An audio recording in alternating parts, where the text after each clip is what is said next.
Susubukan umanong sampahan muli ng impeachment complaint sa Kongreso si Vice President Sara Duterte sa darating puyang Pebrero taong kasulukuyan.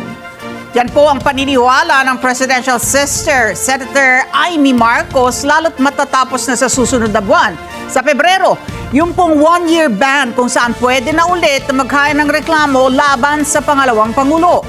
At sa kabila nito, wala namang nakikitang matibay na ebidensya ang mambabatas para ma-impeach muli ang pangalawang Pangulo. Kunin natin ang live report ni Mean Corvera. Mean, kilala na ba kung sinong grupong gagawa nito? Alex, ang Makabayan Bloc sa Kamara ay nagpaplano na raw na magsampa ng kasong impeachment laban kay Vice President Sara Duterte. Yan ay kahit pa nakapending pa sa Korte Suprema yung kanilang apila para dun sa naging ruling noong July 2025 kung saan idinedeklarang unconstitutional ang naging kaso ng mababang kapulungan laban sa Vice President. Una na kasing idineklara ng Supreme Court na unconstitutional ang paghahain ng reklamo laban kay VP Sara dahil yan sa paglabag sa one-year bar rule.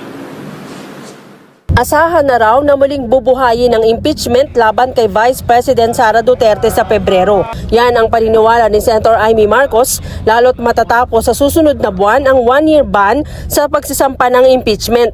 Nanindigan ng senador na popondohan ang mga tinukoy niyang soft pork sa anyo ng mga ayuda sa budget bilang panuhol umano sa mga kongresista. Wala akong kaduda-duda magfa-file ng impeachment. Parang handang-handa na eh. Kasi yun nga, napakadaming goodies sa ating giniling na pork na budget. Kahit sabihin nila na talagang cleanest budget, ang tingin ko mataba pa rin eh. Ipinagtataka ni Marcos kung saan gagamitin ang pondo sa ayuda sa 2026 budget gaya ng AIX, TUPAD at MAIP at ang duda niya gagamitin ang soft pork sa pamumulitika. Malisyoso. Ang totoo, hindi naman talaga napag-usapan sa budget. Wala naman talaga kasi nagbubunaan pa kami sa BICAM tungkol sa iba't ibang projects and programs sa budget.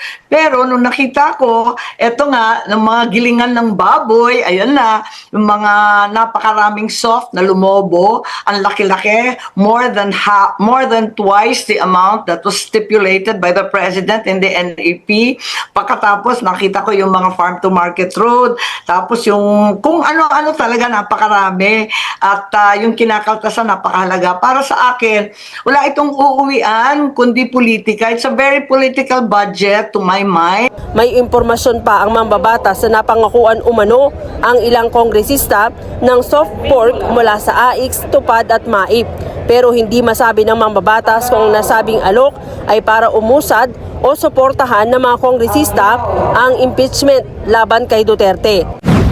Unang-una narinig natin na 2 million tapos napangakuan na sila nung iba't ibang soft ng iba't ibang maibibigay mula sa AIX, magkano yung AIX, magkano yung TUPAD, magkano yung MAIFIP, lahat yan mabibigay. Tapos may bago pa pala. Nagulat na ako, sabi ko saan galing itong 10 billion na to na Presidential Assistance to Farmers. Kahit kaibigan si VP Sara, tiniyak ni Marcos na sakaling matuloy ang kaso laban dito at maupo bilang huwes, ibabase ng mga senador ang desisyon sa mga ebidensya. Sa ngayon, wala umano siyang nakikitang mabigat na ebidensya o batayan para patalsikin ang Vice President. Tulad ng lagi naming sinasabi, tatayo kami na mga huwes sa impeachment and trial court kung aabot sa ganun. At syempre lahat yan magbabase sa ebidensya. Pero sa ngayon wala naman tayong nakikitang ebidensya pa. Hindi ko alam kung ano ang gagamitin ng katibayan laban sa kanya, kung may bago ba, kung may mabigat ba, kung papayag ba sa kanilang proseso ang Korte Suprema. Marami pa at very speculative pa tayo at this point. Alex, sa ngayon wala pang pahayag si Vice President Sara Duterte dyan sa mga panibagong alingas-ngas ng impeachment case laban sa kanya. Sabi ni Senator Amy Marcos, abala ngayon ang Vice President sa pag-iikot at pagtulong sa ating mga kababayan na nasalanta ng kalamidad. Alex. Okay, Mayan, siguro tanong, no, bakit ngayon lamang ito isinisiwalat ni Senadora Amy Marcos gayong nung deliberasyon pa lamang ng budget, kung alam niya na yung mga programa na inilaan para sa 2026 budget, dapat kinontra na niya. Sinabi niya, itong mga programa na ito, gagamitin lamang to sa impeachment ng pangalawang Pangulo. But hindi niya ito ibinunyag kagad sa deliberasyon pa lamang. Alex, kasama kasi siya sa miyembro ng BICAM Committee. Yan ay tinutulan niya sa mga budget deliberations. Pero sabi nga ni Senator Amy Marcos, mag-isa lang siya at walang magagawa yung nag-iisa niyang boses para tutulan yung kanyang mga kasamahan. Ang gusto niya nga sa halip ng mga ayuda, hindi daw siya kontra doon sa pamimigay ng tulong sa ating mga kababayan. Pero mas gusto niya sana, Alex, na pondohan yung mga siguradong proyekto. Katulad ng mga uutangin pa sana ng gobyerno pampagawa doon sa ating mga infrastruktura. Alam mo, kanina nakausap si Dr. Tony Liachon, no, na siya rin nagsabi rin na posibleng unconstitutional yung ilang mga probisyon doon sa budget na yun. Tulad yung MAIFIP at yung ilang pang mga social services program na para sa kanya, gusto niya mag-file ng unconstitutionality dito sa budget na ito. Si Senadora rin ba, sususugan ba niya kung meron mang gustong magsampa ng petisyon tungkol dito sa budget unconstitutionality? Wala na siyang balak, Alex, na maghain ng hiwalay na mga petisyon sa Korte Suprema.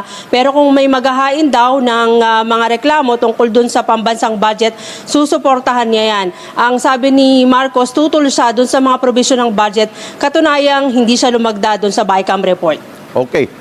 Dahil mayan, kongresong pinag-uusapan at pinatutungkulan ni Senadora, meron na bang reaksyon dito si Speaker Boji?